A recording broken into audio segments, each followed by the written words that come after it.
Hello student, good evening. स्वागत है आप सभी का फिजिक्स में आई हेल्प यू में। कैसे आप सभी? उम्मीद है आप सभी बहुत अच्छे होंगे। जैसा कि आप सभी को पता है कि हम क्लास 12 की इंपॉर्टेंट क्वेश्चन सीरीज चला रहे हैं, जिसमें हम इंपॉर्टेंट क्वेश्चंस का डिस्कस करते हैं। ये क्वेश्चंस आपके एग्जाम के साथ साथ आपके कॉम्पिटिटिव एग्जाम के लिए भी बहुत इंपॉर्टेंट होते हैं। तो हमने अब तक 6 चैप्टर पढ़ चुके हैं और वो 6 चैप्टर ही आपके लिए बहुत ज्यादा इंपॉर्टेंट है। उससे भी आप बहुत सारे एग्जाम में अपने मार्क्स कवर कर सकते हो। ठीक है, तो आज हमारा जो चैप्टर था, कल से हमारा विकास जो इवोल्यूशन चैप्टर था स्टार्ट हो गया था, जिसमें हमने देखा किस प्रकार से जीवन की उत्पत्ति हो रही थी, ब्रह्मांड का निर्माण हुआ, किस प्रकार से पृथ्वी का निर्माण हुआ, ये हमने देखा था। हर एक वैज्ञानिक ने अपना अपना मत दिया था।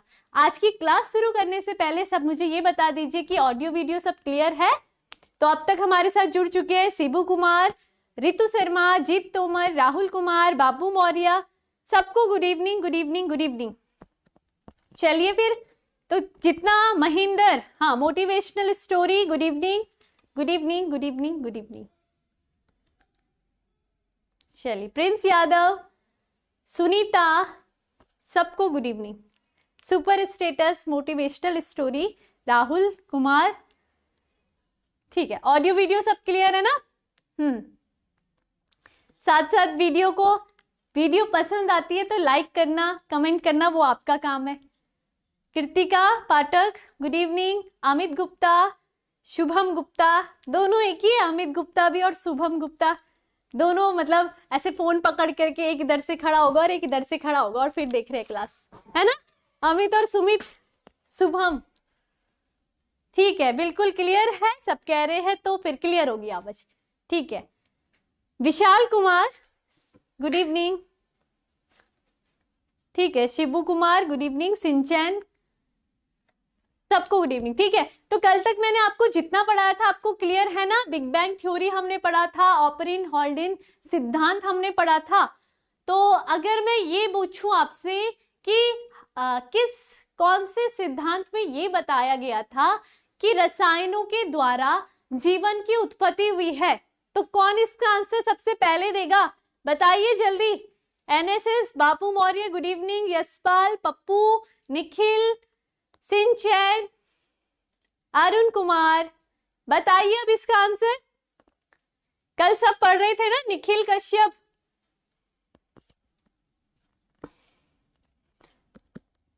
हाँ बताइए,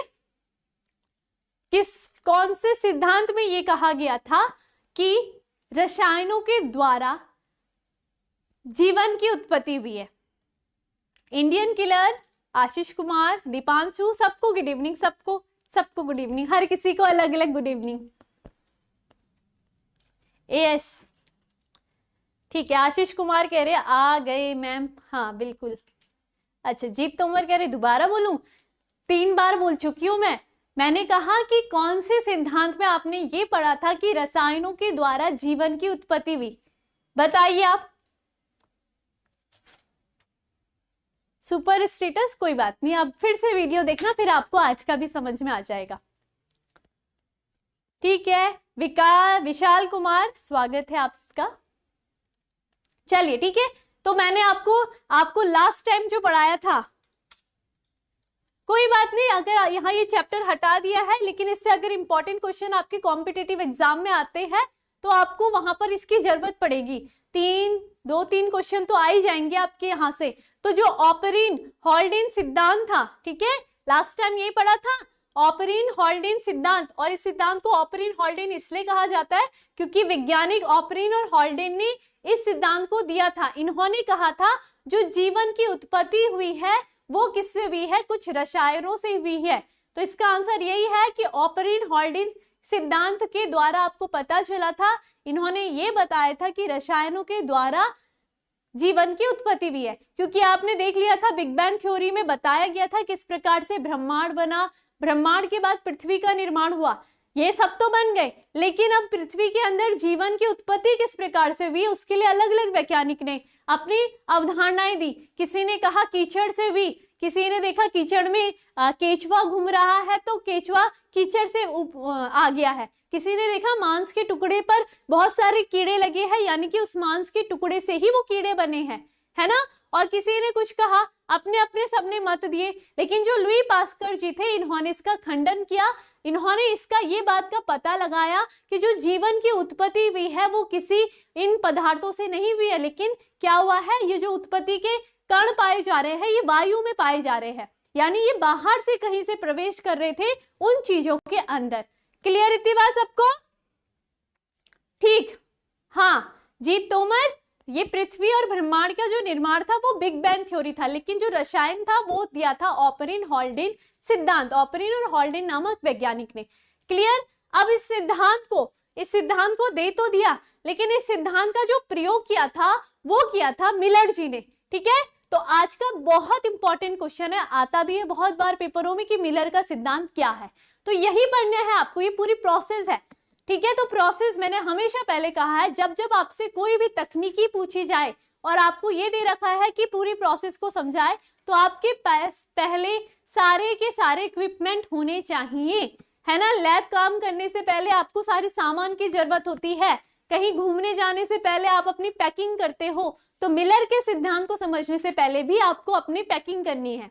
तो मिलर का सिद्धांत तभी आपको अच्छे से समझ में आएगा। मिलर का सिद्धांत दिया गया था, इन्होंने बताया था किस प्रकार अकार्बनिक यौगिकों से कार्बनिक यौगिकों का निर्माण हुआ है। इससे आप देखोगे धीरे धीरे एक एक प्रोसेस से इनका पता चलेगा कैसे। पहले इन्होंने कहा था कि ब्रह्मांड में, बिग बैंग थ्योरी ने तो कहा था कि सबसे पहले ब्रह्मांड में कौन कौन सी गैस प्रेजेंट थी, मीथेन थी, जल प्रेजेंट था, वाष्प प्रेजेंट थी, और साथ ही साथ यहाँ पर अमोनिया प्रेजेंट था। ठीक है, अब मिलर जी ने क्या किया, वैसा ही वातावरण बनाया। उन्हें देखना था कि किस प्रकार से अकार्बनिक यौगिकों से कार्बनिक यौगिकों का निर्माण होगा, इसी का प्रयोग इन्होंने किया था, इसलिए इसे मिलर का सिद्धांत कहते हैं। क्लियर इतनी बात सबको समझ में आ गई? पहले आपको ये समझना है कि मिलर का सिद्धांत के अंतर्गत क्या कहा गया है, कि किस प्रकार से अकार्बनिक यौगिक से कार्बनिक यौगिकों का निर्माण हुआ है। ठीक है, चलिए फिर इसको शुरू करते हैं। थोड़ा थ्योरी वाला है और आपको थोड़ा सा डायग्राम से समझना है और क्लियर आपको सारी बातें। तो देखेंगे एसएल मिलर ने, ठीक है, नाम याद रखोगे, 1953 में अपने प्रयोगों द्वारा यह सिद्ध किया था कि अकार्बनिक पदार्थों से कार्बनिक पदार्थों का निर्माण किस प्रकार होगा। मेन बात तो यही है कि अकार्बनिक पदार्थों से, यानी ब्रह्मांड में उपस्थित वो जो गैस थी वो पदार्थ थे, वाष्प था, जल थी, अमोनिया था, मीथेन थी, इससे किस प्रकार से आगे जीवन की उत्पत्ति हुई होगी। ठीक है, तो ये बात ध्यान रखनी है। यानी कि अब ये क्या करेंगे, अपने प्रयोग में जो ये अकार्बनिक पदार्थों का वातावरण बनाते हैं और फिर देखेंगे उसमें प्रयोग करके कि किस प्रकार से इससे ही जीवन की उत्पत्ति हो रही है। क्लियर? चलिए आगे चले, अब आगे बात करेंगे। ठीक है, जिसके परिणाम स्वरूप पृथ्वी पर जीवन की उत्पत्ति हुई, यानी अकार्बनिक से कार्बनिक पदार्थ, और उसके पश्चात पृथ्वी पर जीवन की उत्पत्ति हो रही है। क्लियर? अब देखेंगे अब क्या इन्होंने अपने फ्लास्क में करा, तो हम सीधा इनके फ्लास्क पे आ जाते हैं। हाँ, तो ये आपकी बुक में बना है, एनसीईआरटी में बहुत सुंदर सा चित्र बन रखा है। आपने प्रयोगशाला में, ये कौन सी है, मिलर जी की प्रयोगशाला में ये बना है पूरा, ये यंत्र में, इस यंत्र में इन्होंने काम किया। तो देखिए सबको दिखाई दे रहा है ना, super status, Shatrughan Pal, good evening, Nikhil Kashyap, Ritu Sharma, Ashwini. Clear है सबको? डायग्राम नहीं भी दिख रहा है तो एनसीईआरटी बुक में है आपकी डायग्राम। ठीक है, समझो इसमें क्या क्या हुआ था, पहले इसको देखेंगे ध्यान से। सबसे पहले आपको देखना है, इन्होंने देखो 2 फ्लास्क ले रखे हैं। ठीक है, एक फ्लास्क आपको ये दिख रहा है, एक फ्लास्क, दूसरा फ्लास्क क्या है, ये वाला फ्लास्क है। तो मिलर जी ने सबसे पहले क्या करा, उस टाइम पे पृथ्वी पर उपस्थित जो वातावरण था उसको बनाने के लिए उन्होंने 2 फ्लास्क लिए। अगर मैं पूछूं आपसे कि उस वातावरण में कौन कौन सी गैसें प्रेजेंट थी, तो आपका आंसर क्या होगा वो बताइए जल्दी। मैंने आपको पढ़ा रखा है कि उस टाइम के वातावरण में कौन कौन सी पृथ्वी पर गैसें उपस्थित थी। जल्दी से कौन बच्चा पहला आंसर देगा अपना, बताइए बताइए, कौन कौन सी गैस प्रेजेंट थी। अश्विनी 3 कह रहे हैं, नाम भी दो, नाम कैसे पता चलेगा, नाम बताइए कौन कौन सी थी, किसका आंसर आता है पहले, है ना, वो देखूंगी मैं, बताइए। हाँ ठीक है, सुपर स्टेटस ने 1 दे दिया है, मीथेन, वेरी गुड, मैं मीथेन लिख दूं, मीथेन। ठीक है, दूसरा किसका आया, जीत तोमर ने भी मीथेन ही दिया है।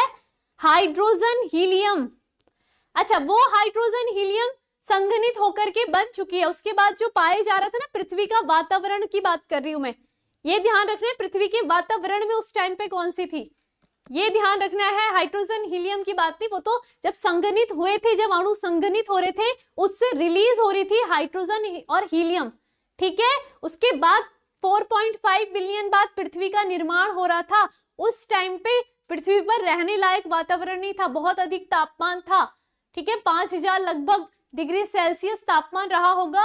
और उस टाइम पे जो जो चीजें प्रेजेंट थी, बताइए ऋतु, अच्छा एक और बार बताइए बताइए। हाँ, एक मीथेन आ गया है, कोई बात नहीं अजय बिन, ठीक है। चलो कृतिका पाठक ने बिल्कुल आंसर दे दिया है, बहुत अच्छी बात है, बहुत अच्छा बहुत अच्छा, बिल्कुल। देखो इन्होंने क्या बताया है, मीथेन, ठीक है, अमोनिया, ठीक है, और जल। और जल भी कैसा था, वाष्प के रूप में था, है ना, वाष्प विधि साथ में हम देखेंगे, वाष्प विधि। तो ये चारों क्या थे, उस टाइम के पृथ्वी के वातावरण में प्रेजेंट थे। तो उन्होंने, मिलर जी ने अपने सिद्धांत में पहले इस प्रकार का वातावरण बनाया। और ये वातावरण उन्होंने एक फ्लास्क के अंदर बनाया। ये फ्लास्क दिख रहे हो, ये फ्लास्क, इसमें ये गैसें डाल दी। कौन कौन सी गैसें डाली है, मीथेन डाली है, अमोनिया डाला है, हाइड्रोजन, और ये क्या डाल रखा है, जल डाल रखा है। क्लियर इतनी बात, ये बात ध्यान रखनी है। ये वातावरण उन्होंने इतने छोटे फ्लास्क में बना दिया क्योंकि उन्होंने पुराने टाइम का प्रयोग करना है कि उस वातावरण से किस प्रकार से जीवन की उत्पत्ति हो रही थी। क्लियर इतनी बात। अब यहाँ पर ये बना दिया। अब देखिए इस वातावरण में क्या दिख रहा है आपको, वाष्प दिख रही है, ये वाष्प। तो ये जो दूसरा फ्लास्क इन्होंने लिया है ना, वो इसीलिए लिया है क्योंकि इन्होंने वाष्प बनानी है। इन्होंने इस फ्लास्क में जल डाला, ठीक है, जल डाला, और कैसा जल था वो, उबलता हुआ जल जिससे वाष्प निकल रही हो, ठीक है। या तो हम बोल सकते हैं इन्होंने यहाँ पर ये आग लगा दी और ये फ्लास्क गर्म होता रहा। जैसे जैसे फ्लास्क गर्म होगा तो जैसे जैसे पानी से भाप निकलती है ना, वाष्प निकलती है, तो ये इस प्रकार से निकल रही है वाष्प, ये। तो देखो ये वाष्प जो जा रही है वो भी इस फ्लास्क में मिल रही है। तो अब देख रहे हो इस फ्लास्क में क्या क्या मिल गया है, मीथेन भी मिल गई है, वाष्प भी मिल गया है, अमोनिया भी मिल गया है, जल भी मिल गया है, मिल गया है सब चीजें। तो इस प्रकार से ये कौन सा वातावरण बन गया, उस टाइम की पृथ्वी का वातावरण बन गया, क्योंकि इसमें ये सारी चीजें प्रेजेंट है। क्लियर। तो उन्होंने उस टाइम पे ये भी सोचा था कि यहाँ पे कुछ ना कुछ ऐसी लाइटिंग हो रही होगी, बिजली बुजली कड़क रही होगी, तो ये सारे अणु कहीं ना कहीं आपस में रिएक्शन कर रहे होंगे और कुछ ना कुछ पदार्थों का निर्माण कर रहे होंगे। तो उन्होंने उन लाइटिंग के लिए क्या करा, यहाँ पर दो, ये आपको दिख रही है, ये इलेक्ट्रोड दिख रही है, ये किसकी इलेक्ट्रोड है, टंगस्टन की इलेक्ट्रोड को भी लगा दिया, क्योंकि ये क्या करेंगी, विद्युत का प्रवाह करेगी, तभी तो ये आपस में रिएक्शन करने लग जाएंगे, है ना। ये सारे गैसें आपस में रिएक्शन करेगी जब क्या होगा, इसमें विद्युत का प्रभाव होगा। तो इन्होंने यहाँ पर ये दो इलेक्ट्रोड लगा दी जो कि टंगस्टन की थी। क्लियर इतनी बात, ठीक है। अब क्या हुआ, यहाँ पर ये सारी क्रियाएं हो रही है, ठीक। जैसे जैसे ये क्रिया होगी तो यहाँ से इन्होंने बाहर निकालने के लिए, यहाँ पर ये सब संघनित हुए, एकत्रित हुए, ठीक है। फिर यहाँ पर क्या हुआ, एक लिक्विड फॉर्म में आ गए, ये लिक्विड फॉर्म आ गया, ठीक है। अब यहाँ पर क्या था, इन्होंने यहाँ पर एक और, अगर इसको बनाओ तो आप यहाँ पर एक फ्लास्क बना सकते हो, ठीक है। ये सब क्या हुआ, जितना भी ये बन गया है उसके बाद ये एक फ्लास्क में जमा हो गया। अब इन्होंने इस जल का 18 दिन तक इस जल को क्या देखा नहीं, यहाँ पर 18 दिन के बाद जब इन्होंने इस जल का विश्लेषण करा तो इन्होंने देखा कि इसमें कुछ कार्बनिक पदार्थ बन गए हैं। जैसे यहाँ पर शर्करा का निर्माण हो गया है, यहाँ पर किसका निर्माण हो गया है, यहाँ पर शर्करा का निर्माण हुआ है। साथ ही साथ अगर हम देखें तो यहाँ पर बहुत सारे सुक्रोज का निर्माण हो रहा है, ठीक है। मोनोसेकेराइड्स का निर्माण हो रहा है, यहाँ पर न्यूक्लियोटाइड्स का, फास्फोरिक अम्ल, बहुत सारी चीजों का यहाँ पर निर्माण हो गया इन गैसों के कारण। क्लियर इतनी बात। तो ये बात सबकी समझ में आ गई, ये बात सबकी समझ में आ गई कि किस प्रकार से मिलर का सिद्धांत था। मिलर जी ने दो फ्लास्क लिए, एक पे उन्होंने वाष्प को उत्पन्न करा और एक में उन्होंने पुराना जो पृथ्वी का वातावरण था उसको रखा, ठीक है। उन्होंने पता था कि वहां पर क्या कुछ ना कुछ लाइटिंग हुई होगी तो उसके लिए इलेक्ट्रोड रखे। जब यहाँ पर ये सारी क्रिया हुई, ये यहाँ पर संघनित हुए, उसके पश्चात ही निकल रहे यहाँ से, ठीक है। अब यहाँ पर जितना वो एकत्रित हो गया, जो जल एकत्रित हो गया है, उस जल का वो विश्लेषण करेंगे तो उन्होंने पाया कि इन सब से मिलकर के जो नया पदार्थ जो बन रखा है उसमें ये सारी चीजें प्रेजेंट है। इतनी बात क्लियर, ठीक है। इसमें नाइट्रोजन क्षार प्रेजेंट थे, शर्करा प्रेजेंट थी, बहुत सारे वर्णक प्रेजेंट थे, वसा प्रेजेंट थी, ये सारी चीजें। अमीनो एसिड, सबसे पहला अमीनो एसिड देखा इन्होंने कि अमीनो एसिड बना है, फिर उसके बाद फिर विश्लेषण करा तो बहुत सारी चीजें यहाँ पर दिखी जो कि कार्बनिक यौगिक थे। क्लियर इतनी बात? ठीक है, एक और बात बताती हूँ। मिलर जी ने क्या करा था, मिलर जी ने ये पता लगाया था कि जीवन की उत्पत्ति किस प्रकार से अकार्बनिक यौगिकों से हुई है। ठीक है, अकार्बनिक से कार्बनिक यौगिकों का निर्माण किस प्रकार से हुआ है। उनको ये पता था कि यहाँ पर कहीं ना कहीं कार्बनिक यौगिक जो है, कार्बनिक यौगिक है, इनसे ही जीवन का निर्माण हुआ है। तो उन्होंने क्या करा, वो पास्ट में गए, उन्होंने ये देखा कि यहाँ पर ये जो गैसें थी उस प्रकार से पृथ्वी का वातावरण एक फ्लास्क के अंदर बना दिया। पुराना जो आपने पढ़ा था जिसमें मीथेन गैस थी, उसमें अमोनिया गैस थी, उसमें जल था और उसमें वाष्प थी जो कि इससे प्रभावित करी उन्होंने यहाँ जल उबाल करके। ठीक है, यहाँ पर क्या हुआ, ये गैसें आपस में संघनित हो गई, आपस में संयोग करा इन्होंने जो भी मिश्रण बनाना था, क्योंकि यहाँ पर इलेक्ट्रोड प्रेजेंट है जो विद्युत का प्रवाह करेगा। ठीक है, लाइटिंग की जरूरत थी। अब यहाँ पे बिजली तो नहीं कड़काते थे ना, आसमान से जब बिजली कड़केगी, खड़े हो गए गार्डन में, छत पे बैठ रहे के, जैसी बिजली आएगी तभी मेरा फ्लास्क काम करेगा, नहीं, उसके लिए क्या करा उन्होंने, इलेक्ट्रोड लगा दिए। ठीक है, तो इसलिए यहाँ पर स्टार दिख रहा है आपको, बिजली ऐसे झिलमिल झिलमिल, है ना। तो यहाँ पर ये गैसें आपस में क्या हो गई, संघनित होकर के यहाँ पर से एक द्रव के रूप में निकलने लगी। ठीक है, पहले ये गैसें थी तो गैसें को संघनित, जब उनको दबा दिया जाता है ना, गैस के कणों को दबा दिया जाएगा तो वो लिक्विड फॉर्म में आ जाएगी। तो यहाँ पर संघनित कर दिया, जिससे कि क्या हो गई, जल के बूंदों के रूप में आ गई है। यहाँ पर जैसे ही जल के बूंदों में आ गई है तो यहाँ पर हमने देखा जो ये जल निकला है, अब इस जल का विश्लेषण किया इन्होंने। जो यहाँ पर जल निकल गया है उसका जब विश्लेषण करा तो उसमें उन्होंने देखा कि यहाँ पर क्या है, ये जो जल है वो कार्बनिक यौगिक वाला जल है, जिससे उन्हें पता चला कि यहाँ पर क्या बना है, अकार्बनिक यौगिकों से कार्बनिक यौगिकों का निर्माण हुआ। क्लियर इतनी बात? ठीक है, पंचांग 7वां चैप्टर विकास आपका, बाबू मौर्य, जीत तोमर, अश्विनी, सबको क्लियर? हाँ ठीक है, क्लियर। रितु शर्मा कह रही है क्लियर, तो फिर क्लियर हो गया होगा। चलिए आगे चले। ठीक है, अब आपको मिलर का सिद्धांत कहीं पे भी आ जाएगा, कोई भी आपसे पूछेगा तो आपको एकदम पता चल जाएगा। जो पुराना वातावरण था उसको एक फ्लास्क में डाल दिया, वाष्प बनानी थी तो वाष्प तो ऐसे ही बना दोगे, आप भी घर में बना सकते हो वाष्प, है ना। जल को उबाल दो, गैस पे जल को उबालते रहो और फिर गर्म पानी पी लो, तो वो जो वाष्प बन रही है वो वाष्प इन्होंने आसानी से बना दी, तो वो पुराना वातावरण बन गया है। क्लियर? चलिए यहाँ पर ये समझ लेना कि यहाँ पर ये संघनित की आवश्यकता इसलिए पड़ी क्योंकि ये गैसीय फॉर्म है, इसको जब संघनित किया गया तभी ये क्या होगी, गैस के कण होते हैं ना, बहुत दूर दूर रहते हैं, जब उनको संपीड़ित किया जाएगा तो वो फिर द्रव रूप में निकलता है। तो ये द्रव रूप में जो जल निकला इसका इन्होंने विश्लेषण करा और इसमें देखा कि इन सारी क्रियाओं के पश्चात यहाँ पर कुछ कार्बनिक यौगिक पाए गए, जिनमें कौन कौन था, शर्करा थी, नाइट्रोजन क्षार था, अमीनो एसिड था, ये सारे थे। ठीक है, तो यहाँ पर ये प्राप्त हो गया। अब इसके आगे देखना है कि कैसे कैसे इन सारे पदार्थों ये कार्बनिक यौगिक थे, इन कार्बनिक यौगिकों ने किस प्रकार जीवन की उत्पत्ति करी है, इसे समझना है। चलिए आगे चले। अब देखो इसको थ्योरी से समझेंगे तो बहुत इजी होगा आपके लिए। ठीक है, अब ध्यान रखना है। ठीक है, मैंने प्रयोग आपको समझा लिया, अब आपको रखना है ध्यान, थ्योरी पढ़ते हुए एकदम ध्यान कि इन्होंने क्या करा है, बंद फ्लास्क में, ठीक है, बंद फ्लास्क में निहित मीथेन, ठीक है, अमोनिया, हाइड्रोजन, ठीक है, तथा 800 डिग्री सेल्सियस पर ताप के साथ 2 टंगस्टन इलेक्ट्रॉनों को विद्युत प्रभावित करने के लिए रखा। क्लियर इतनी बात? यहाँ पर 800 डिग्री सेल्सियस, क्योंकि उस टाइम का तापमान क्या था, बहुत अधिक था ना, बहुत ज्यादा ही अधिक था, तो इसलिए इन्होंने यहाँ पर तापमान भी बहुत अधिक रख रखा है, 800 डिग्री सेल्सियस तक का। क्लियर इतनी बात? ठीक है, और देखो दूसरे फ्लास्क में जल को उबालकर वाष्प बनाई, क्योंकि वहां पर क्या है, पुराने वातावरण में आपने देखा कि वाष्प भी प्रेजेंट है, तो इसलिए उन्होंने उस जल को उबाल करके वाष्प बनाई। क्लियर इतनी बात? अब देखोगे यहाँ पर क्या था, जो इलेक्ट्रोड थे वो विद्युत डिस्चार्ज के परिणाम स्वरूप अमीनो एसिड में बनता है। ठीक है, सबसे पहले जो बना वो क्या बना, अमीनो एसिड। सारे नाम याद रखने हैं क्योंकि इनका भी काम आने वाला है आगे। ठीक है, अमीनो एसिड बना। ठीक है, फ्लास्क के दूसरे सिरे को एक सघन के द्वारा जोड़ दिया। सघन आपने देखा जो नीचे बन रखा था, है ना, तो यहाँ पर वो भी ध्यान रखना है।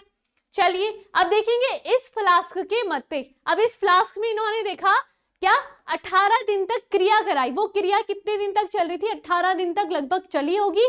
और उसके पश्चात देखा कि फ्लास्क पे जल का विश्लेषण किया, यानी 18 दिन तक वो क्रियाएं कराते रहे, बहुत दिन तक चलती रही वो क्रिया। उसके बाद उन्होंने जब उस जल का, जो नीचे जल बन चुका है, जो गैसें संघनित हो चुकी है, उसके बाद जो जल बना है, ठीक है, जब उन्होंने उसका विश्लेषण करा, क्योंकि उन्होंने देखना है ना कि इसमें अब क्या प्रेजेंट है। ये सारी क्रिया मैंने करा दी, तो उसके बाद जो जल निकला है उसमें ऐसी क्या क्या चीजें हैं, क्योंकि उससे ही पता चलेगा। अगर उस जल में वो सारे कार्बनिक पदार्थ मौजूद है तो उनसे ये पता चल जाएगा कि जो जीवन की उत्पत्ति हुई है वो कार्बनिक यौगिक से ही हुई है, क्योंकि वो जो अकार्बनिक यौगिक थे उनसे कार्बनिक यौगिक का निर्माण हुआ है उस टाइम के वातावरण के अनुसार।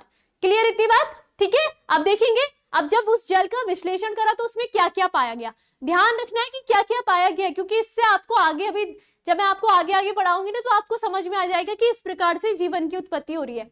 सबसे पहले शर्करा, ठीक है, याद रखना है। इससे पहला का चैप्टर आपने पढ़ रखा तो आपको पता है कि शर्करा का यूज कहाँ होता है। नाइट्रोजन क्षार प्रेजेंट थे, वर्णक प्रेजेंट थे, वसा प्रेजेंट थी, सरल अमीनो अम्ल प्रेजेंट था और बहुत सारे कार्बनिक अम्ल भी उसमें पाए जा रहे थे। क्लियर इतनी बात? ध्यान रखोगे, ठीक है। इस प्रयोग से इन्होंने माना कि ब्रह्मांड में सभी कहीं ना कहीं इस प्रकार से क्रिया हुई है, क्योंकि प्रयोग से पता चल गया कि ये सारी क्रियाएं हुई है। उसके पश्चात ये जो कार्बनिक यौगिक थे इन सबका निर्माण हुआ है। क्लियर? अब जिसके परिणाम स्वरूप अकार्बनिक पदार्थों से कार्बनिक यौगिकों का निर्माण हुआ, ठीक है, इन कार्बनिक यौगिकों से जीवन की उत्पत्ति हुई। अब आप यही सीखोगे कि किस प्रकार से कार्बनिक यौगिकों से, याद रखना है कार्बनिक यौगिक ये सारे हैं, इनके अलावा भी बहुत सारे हैं, और इन कार्बनिक यौगिकों से किस प्रकार से जीवन की उत्पत्ति हुई है, ये बात यहाँ पर सिद्ध होने जा रही है। तो इतनी बात किस किस को क्लियर हो गई अच्छे से कि मिलर का सिद्धांत क्या था? क्लियर हो गई सबको? हेमंत, पंचाम, लवकुश, नितिन कुमार, विशाल, क्लियर? ठीक है, बापू मौर्य क्लियर। अब आगे चलते।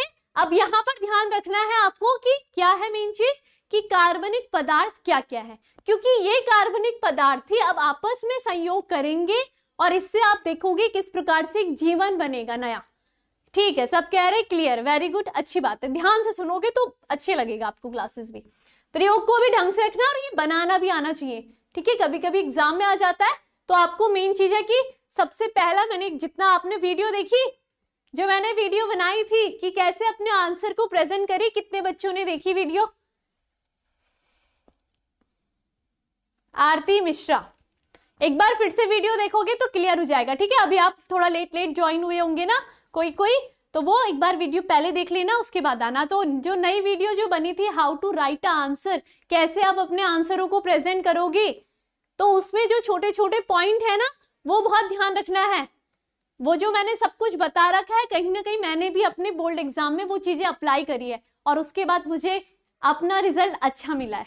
इसलिए आपको भी मैं अपने ही एक्सपीरियंस शेयर कर रही हूँ कि जितना हो सके अपने क्वेश्चन में हेडिंग वगैरह प्रयोग करो, डायग्राम का जितना हो सके प्रयोग आए हैं, चाहे डीएनए फिंगरप्रिंट आए, मिलर सिद्धांत आए, कहाँ कहाँ पर प्रयोग की जरूरत पड़ेगी तो वहां पर डायग्राम से जितना हो सके। क्लियर? ठीक है, चलिए। हाँ बिल्कुल, इंडियन किलर, अच्छी बात है। अगर आपने देखा है तो उस प्रकार से अपने मेरी जो यहाँ पर आपके लिए पीपीटी आती है ना, जो मैं आपको नोट्स भी देती हूँ, एसएस देती हूँ, स्क्रीनशॉट देती हूँ, तो उसमें भी मैंने उसी अकॉर्डिंग बनाए रहते, ताकि आप भी अपने नोट्स उसी अकॉर्डिंग बनाओ, कि आपको पेपर में भी जब आप नोट्स बना रहे हो ना, नोट्स में आपने देखा मेरी तो हेडिंग ही रहती है ज्यादातर, ताकि आप अपने आंसर को भी उस तरीके से प्रेजेंट कर सको, है ना। अगर आप खुद ही सोचो कि आप अगर एक लंबा सा चौड़ा सा पूरा ऐसे लिखा लिखा लिखा लिखा पढ़ोगे तो आपको भी बेकार लगेगा, है ना। लेकिन आप उसी चीज को हेडिंग में समझाओगे अच्छे से यूज करके, तो कितना अच्छा लगेगा पढ़ने वाले को भी, और आपको खुद भी अच्छा लगेगा, आपकी कॉपी भी बहुत अच्छी सी नजर आएगी। ठीक है, तो ध्यान रखना इतनी, तो मैंने भी अपने एक्सपीरियंस शेयर करे हैं। अगर हाँ, और एक और बात है कि आप मुझे अपने सजेशन दे सकते हो कि मैं आगे चल करके आपके लिए इस चीज, पढ़ाई वाले तो वीडियो आएंगे ही आपके लिए हमेशा, लेकिन इससे हट करके कौन सी ऐसी वीडियोस बनाओ, तो आप अपने ओपिनियन अपने रख सकते हो कमेंट में, ठीक है, ताकि मैं उसमें फिर काम करूं, आपके लिए अच्छी सी वीडियो लाऊं। आपको एनर्जी देने के लिए। चलिए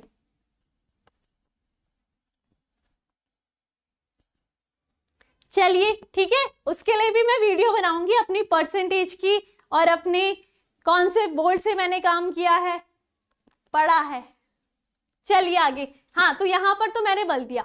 अब देखो कार्बनिक यौगिक जो बन गए हैं वो बन गए हैं, ठीक है। शर्करा, नाइट्रोजन क्षार, अमीनो अम्ल सब बन गए, ठीक। अब आप यहाँ पर बात करेंगे कि उन कार्बनिक यौगिक के संयोगों से किस प्रकार से जटिल कार्बनिक यौगिकों का निर्माण हुआ है, ठीक है। तो यहाँ पर अब ये समझो ताकि आगे बढ़ेंगे हम। अब देखोगे जटिल यानी कार्बनिक यौगिक तो मिलर के सिद्धांत ने बता दिया कि हाँ अकार्बनिक यौगिक से कार्बनिक यौगिकों का निर्माण हुआ। हमने कहां तक जाना है, जीवन की उत्पत्ति तक जाना है, ठीक है। तो सिर्फ कार्बनिक यौगिक बन गए उससे मतलब नहीं है, उन कार्बनिक यौगिकों से किस प्रकार से जटिल यौगिक बने, फिर उसके आगे हम देखेंगे किस प्रकार से जीवन बना, किस प्रकार से कोशिका बनी।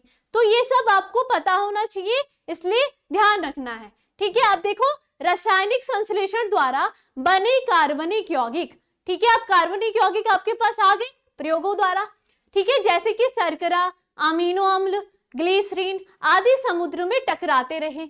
ये सबों का संयोग कहाँ हो रहा था, समुद्रों के अंदर होता रहा, ठीक है। और संयोग करने से क्या हुआ, जटिल कार्बनिक यौगिकों का निर्माण हुआ, ठीक है। जैसे कि ये कार्बनिक यौगिक, ये कार्बनिक यौगिक, ये कार्बनिक यौगिक, सारे कार्बनिक यौगिक है, शर्करा, नाइट्रोजन क्षार, ये सब आपस में क्या करेंगे, बड़े बड़े समुद्रों में वाटर होगा ना, उसमें क्या कर रहे हैं, आपस में संयोग करेंगे। जब ये इससे जुड़ा, ये इससे जुड़ा, इससे जुड़ा, तो ये पूरी संरचना बन रही है, तो ये क्या कहलाएंगे, जटिल कार्बनिक यौगिक। अब आप देखोगे कि किस प्रकार से किस किस का निर्माण होगा, क्लियर। जैसे क्या होगा, अगर मोनोसैकेराइड शर्कराओं के अणु के संयोग से बात करेंगे तो यहाँ पर मोनोसैकेराइड शर्करा से किसका निर्माण होगा, डाइसैकेराइड शर्करा का निर्माण होगा। और इस डाइसैकेराइड कौन कौन होते हैं, सुक्रोज होता है और गैलेक्टोज होता है, ठीक है। सुक्रोज और गैलेक्टोज जो होंगे, मोनोसैकेराइड अगर शर्करा होगी, जब वो आपस में एक शर्करा मिलकर के डाइसैकेराइड बना रहे हैं, क्लियर। तो यहाँ पर जटिल का निर्माण हो रहा है, ठीक है। उसी प्रकार अगर हम देखेंगे ग्लिसरॉल के संयोग से देखेंगे तो यहाँ पर किसका निर्माण होगा, वसा का निर्माण होगा। क्लास 11th में आपने पढ़ा है ना, वसा की संरचना, ग्लिसरॉल मिल रहा है, उसके बाद वसा का निर्माण होता है। ये भी आपने 11th में पढ़ रखा है कि मोनोसैकेराइड शर्कराएं आपस में मिलती है, फिर वो डाइसैकेराइड शर्करा का निर्माण करती है, और साथ साथ आपने केमिस्ट्री में भी पढ़ा होगा, ठीक है। अब आगे चले, अब देखेंगे कि अमीनो अम्ल से प्रोटीन का निर्माण होता है।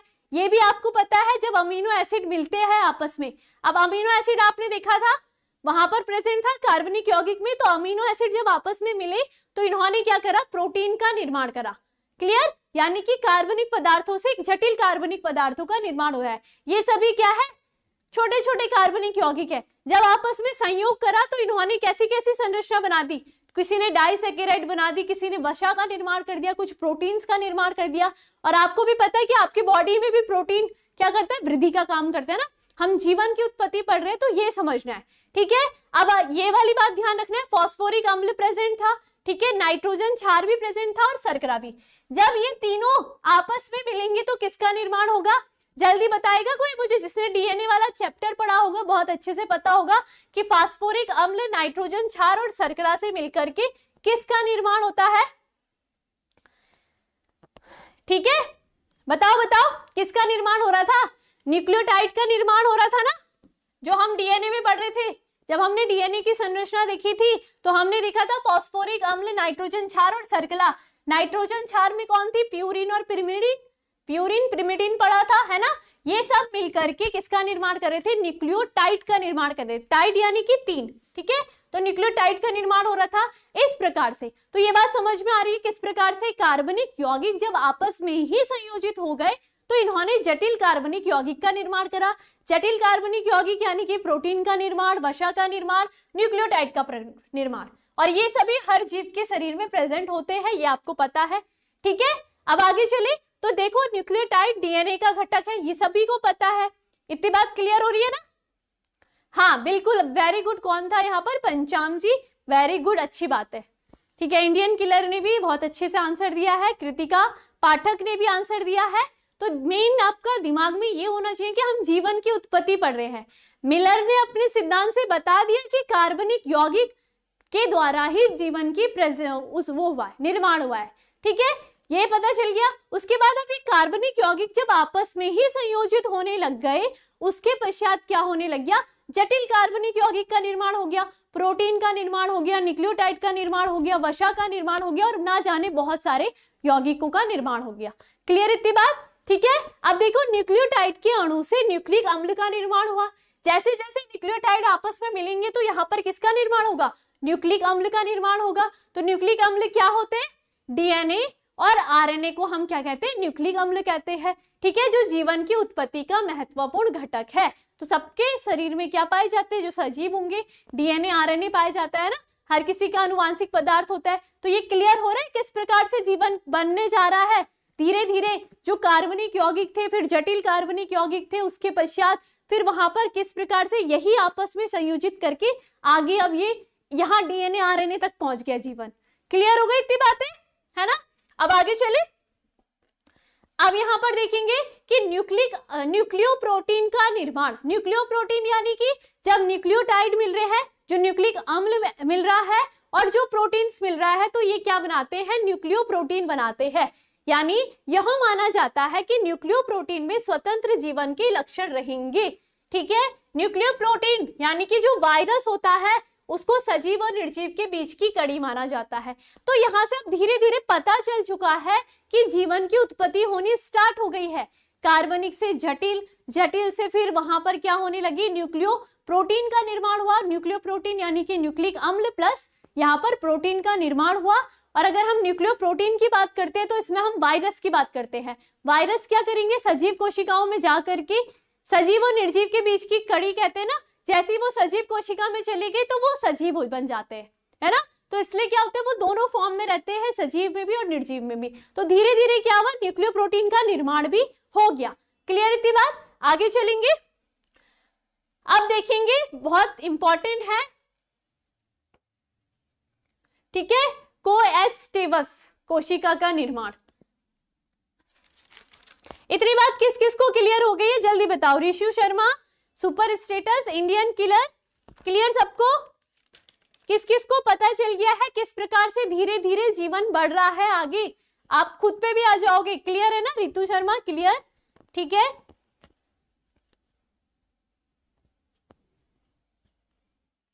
ठीक है, अब आता है कोएस्टेवस कोशिका का निर्माण। यानी कि अब देखो आपके सामने सारे जटिल कार्बनिक यौगिक बन चुके हैं। अब देखेंगे कि किस प्रकार से कोशिका का निर्माण होगा। धीरे धीरे प्रोसेस चल रही थी। तो प्रारंभिक पृथ्वी के जलाशयों में पाए जाने वाले वृहद अणु, यानी जो अब जटिल अणु की बात कर रहे हैं हम, ठीक है, जो आरएनए, प्रोटीन्स तथा पॉलीसैकेराइड जैसे कार्बनिक अणुओं के संयोग से बना होता है, ठीक है, ये क्या कहलाता है, कोएस्टेवेटा कहलाता है, ठीक है, जो कि जिसे हम क्या कहते हैं, प्राथमिक कोशिका कहते हैं। यानी किसी भी जीव की जो प्राथमिक कोशिका होगी वो हम कहते हैं कोलाएड्स को या कोएस्टेवेट्स को, ठीक है। तो यहाँ पर यही बात ध्यान रखनी है कि अब क्या हो गया, कोशिका का निर्माण हो चुका है। जब क्या हुए, जटिल यौगिक भी आपस में संयोजित हो गए, तो धीरे धीरे करके कोशिका का निर्माण हो गया। तो इतनी बात क्लियर सबको, कैसे कैसे हुआ, एक बार हम प्रोसेस को फिर से समझ लेते हैं शॉर्ट में। सबसे पहले आपको ध्यान रखना है जो ऑपरिन और हॉल्डेन सिद्धांत था, ठीक है। पहला क्या आया, ऑपरिन हॉल्डेन सिद्धांत, ठीक है। इन्होंने ये बताया कि जो, ठीक है, इन्होंने क्या बताया था, इन्होंने कहा कि अकार्बनिक यौगिक से कार्बनिक यौगिकों का निर्माण हुआ। यानी कि यहां पर इन्होंने बताया था जीवन की उत्पत्ति किससे भी है, रसायनों से भी है, ठीक है, रसायनों से हुई, ठीक है। अब इतनी बात क्लियर थी। तो रसायन तो उस टाइम पे पृथ्वी पर अकार्बनिक यौगिक ही प्रेजेंट थे, तो ये तो इन्होंने बताया। क्लियर, मेन यही है कि यही पढ़ना आपने, ठीक है, ये बात बताई इन्होंने। लेकिन जो मिलर जी थे, मिलर जी का सिद्धांत यानी कि इन्होंने प्रयोग करके बताया यहां पर, ठीक है। तो सेकंड क्या आया, पहला ये हो गया, अब सेकंड मिलर जी आए। तो मिलर जी ने अपने प्रयोगों से सिद्ध कर दिया मिलर सिद्धांत,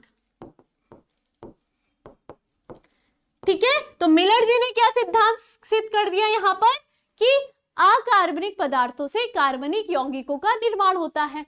ठीक है, तो यहां पर लिख दो अकार्बनिक। अब यहां पर आप देखोगे किस प्रकार से जीवन की उत्पत्ति हुई है। अकार्बनिक यौगिकों से कार्बनिक यौगिकों का निर्माण। और आपने देख लिया कि शर्करा, नाइट्रोजन, क्षार, अमीनो एसिड, ये सभी क्या है, कार्बनिक यौगिक है। ठीक है, कार्बनिक यौगिकों का निर्माण, या आप अणु बोल दो, कुछ भी बोलोगे सब चलता है। क्लियर। अब यहाँ पर ये सेकंड हो गया, तो ध्यान रखना है ये सेकंड। अब देखेंगे, अब जब ये कार्बनिक यौगिक बन गए तो तीसरा यहाँ पर क्या बात आ गई कि जीवन की उत्पत्ति चलनी है ना, तो ये कार्बनिक यौगिक आपस में ही जलाशयों में संयोजित हुए। तीसरा हम देखते हैं कि ये कार्बनिक यौगिक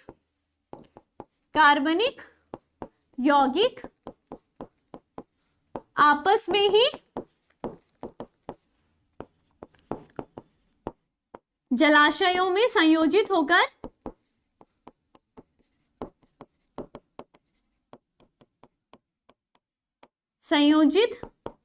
किसका निर्माण कर रहे हैं, किसका निर्माण करेंगे अब ये कार्बनिक से जटिल कार्बनिक यौगिक का। ठीक है, किसका निर्माण कर रहे हैं, जटिल कार्बनिक यौगिक का, कार्बनिक यौगिक। और जटिल कार्बनिक यौगिक हमने क्या क्या देखे थे कि यहाँ पर प्रोटीन्स भी बन गए हैं, वसा भी बन गई है ना, वसा भी बन गई है, न्यूक्लियोटाइड भी बन गए हैं। ठीक है, इस प्रकार से ये सब बन गए हैं। अब चौथा क्या होगा कि यहाँ पर चौथे में जब ये जटिल यौगिक आपस में ही क्रिया करने लगे तो इन्होंने क्या कर दिया, बृहद अणु का निर्माण कर दिया। बृहद अणु, ठीक है, बृहद अणु आपस में ही संयोजित हुए, यानी कि इसमें प्रोटीन्स भी है, पॉलीसेकेराइड्स भी है। ठीक है, सब आपस में मिल गए, क्योंकि हमारी क्या हर किसी की बॉडी क्या है, प्रोटीन से भी मिली है, प्रोटीन वृद्धि का काम कर रहा है। ठीक है, न्यूक्लिक अम्ल होंगे, न्यूक्लियोटाइड होंगे, ये सब मिल करके न्यूक्लियोटाइड, ठीक है, न्यूक्लिक अम्ल, ठीक है, और क्या होंगे, ये सारे मिल करके बृहद अणु बन गया। और बृहद अणु जब बन गया तो यहाँ पर क्या हुआ, हमने देखा कि ये क्या कहलाई, यहाँ पर कोशिका का निर्माण होने लग गया।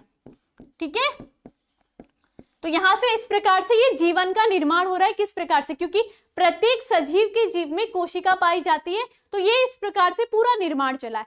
क्लियर, इतनी बात सबको क्लियर हो गई सबको, किस प्रकार से ये प्रोसेस चल रही है, जीवन की उत्पत्ति, धीरे धीरे प्रोसेस। सबसे पहला था big bang theory. Big bang theory में बना दिया कि किस प्रकार ब्रह्मांड का निर्माण हुआ, पृथ्वी का निर्माण हुआ, फिर पृथ्वी का वातावरण किस प्रकार से मेंटेन हुआ, वहां पर क्या हुआ, जल का अपघटन हो रहा था, है ना, O2 निकली, ओजोन परत का निर्माण हुआ जिससे तापमान मेंटेन हो गया, फिर जल भी नीचे जो धरातल था वहां पर रहने लग गया। क्लियर। उसके बाद ऑपरिन जी जो आए उन्होंने बता दिया कि कार्बनिक यौगिकों से यहाँ पर किसी न किसी रसायनों से ही जीवन की उत्पत्ति भी है। मिलर ने इसको सिद्ध कर दिया कि अकार्बनिक यौगिक से कार्बनिक यौगिकों का निर्माण हुआ। इतनी बात क्लियर। फिर यहाँ पर इन्होंने आगे देखा कि इन्होंने बात करी कि यहाँ पर बड़े बड़े जलाशयों में जब ये कार्बनिक यौगिक आपस में मिले तो इन्होंने जटिल कार्बनिक यौगिक की बात करी, और प्रोटीन, वसा, ये बहुत सारे जटिल कार्बनिक यौगिक मिले। जब ये आपस में मिले तो इन्होंने बृहद अणु बनाया। बृहद अणु यानी कि एक पूरी कोशिका का निर्माण करेंगे, तो यहाँ पर क्या हुआ, एक कोशिका का निर्माण हो गया और इस प्रकार से जीवन का निर्माण हो गया, यानी कि जीवन की उत्पत्ति हो गई पृथ्वी के ऊपर। अब क्लियर हो गई सबको? ठीक है, नैन्सी हो आप, सुपर स्टेटस, ठीक है, कोई बात, अच्छी बात है। अब क्लियर सबको? ठीक है ना।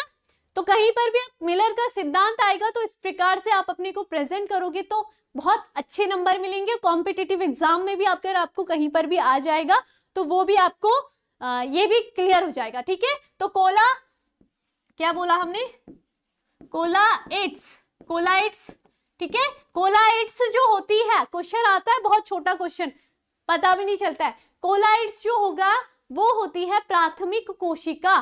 ठीक है, क्या होती है ये, प्राथमिक कोशिका। तो इस प्रकार से प्राथमिक कोशिका बनी और आपको अब पता है कि कोशिका विभाजित होती है, उसके पश्चात एक पूरे जीव का निर्माण होना स्टार्ट हो जाता है। क्लियर सबको इतनी बात? ठीक है, सब बोल रहे हैं क्लियर है तो अच्छी बात है। चलिए फिर Rishu Sharma, Nitin Kumar, Nitendra, Pancham, Nikhil, Nitin, Ashwini, Bapu Maurya, Indian, Ashwini, Ritu Sharma, super status, Nancy, Kritika. चलिए क्लियर है सबको? तो कहीं पर भी कोई प्रॉब्लम होगी आप अपनी प्रॉब्लम को कमेंट में बता सकते हो, और अगर वीडियो अच्छी लगती हो तो कमेंट में भी कर सकते हो, और साथ ही साथ अपने सजेशन भी दे सकते हो कि अगले आने वाली वीडियो, क्लास की वीडियो से अलग वीडियो, यानी कि मोटिवेशनल वीडियो बोल दो, वो मैं किस पे बनाऊं, तो मैं वो आपके लिए लेके आऊंगी। चलिए फिर तो स्क्रीनशॉट का टाइम, कल वाला स्क्रीनशॉट भी दे दूं साथ साथ, क्योंकि आपने शायद कल भी नहीं लिया, मुझे ऐसा लगता है। ठीक है, अपनी अच्छे से तैयारी करो।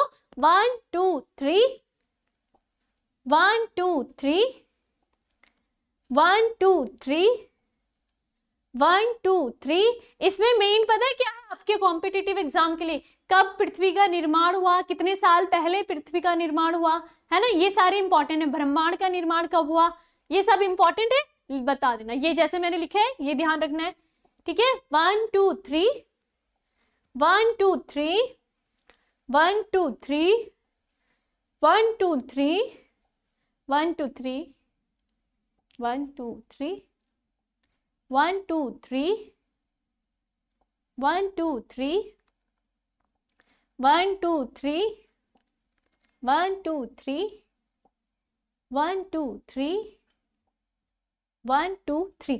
ठीक है, तो अब तक मुझे लगता है कि आपको बहुत अच्छे से ये चीजें क्लियर हो गई होगी। तो आप लास्ट में कमेंट में बता दोगे कि किस में वीडियो बनानी चाहिए मुझे, तो आप फिर मैं बना के ला जाऊंगी आपके लिए। ठीक है, तो तब तक अपना ध्यान रखिए, अपने एग्जाम की अच्छे से तैयारी कीजिए। टाइम का